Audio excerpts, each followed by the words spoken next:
I've been having so much fun on Titan this season that I'm even playing it in PvE.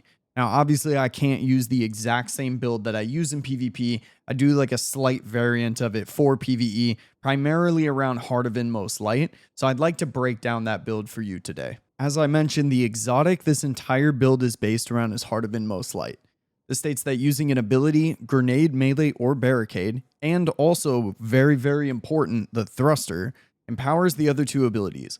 Empowered means abilities have faster regen, melees and grenades do more damage, and barricades have more hit points. Obviously, thrusters don't have hit points, so that last part, just completely ignore it. Now, I am running this on Arc 3.0, and there's a couple of things in here that make this build insane. The most important part of this build is the storm grenades. So with the Touch of Thunder aspect, it says, after detonating, it creates a roaming thundercloud that tracks nearby targets and fires bolts of lightning at foes beneath it. Now, I am using thruster to basically empower my grenade every single time that I use it. You're going to see there's a lot of synergy here. There's also a lot of similarities to the PvP build that I posted recently. We're running Spark of Feedback, which states that taking melee damage briefly increases your outgoing melee damage. Spark of Magnitude states your lingering arc grenades, lightning, whatever, storm grenade have extended duration. This is the biggest fragment change from what I was using previously, Spark of Resistance. While surrounded by combatants, you are more resistant to incoming damage. I'm basically just trying to build this to be as end game ready as possible, and so survivability is most important to me. Spark of Shock, your arc grenade jolts targets, and I'm running this with Thunder Crash for fast DPS. Now, I've gone into this lost sector to show you a little bit of the flow and how strong this really is. Obviously, these enemies are low power level, so we'll kind of run them over, but you can pay attention to the left side to see the buffs and debuffs.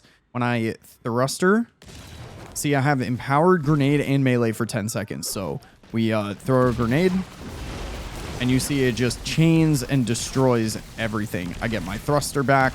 Now my cooldowns are decreased. I can shoulder charge. Cooldowns are decreased again. I throw a grenade after thruster. I've got my shoulder charge again. Thruster. You get the idea. Now, the cool thing with pairing it with knockout is any melee is an arc damage melee. So I can just spam this over and over. Throw grenades, melee, thruster, melee, shoulder charge to get everybody in the area, thruster, nade. It's just non-stop ability spam over and over and over and over, and it makes content really, really, really easy. Now, I desperately need a better roll of Dune Marchers. This roll that I have is terrible.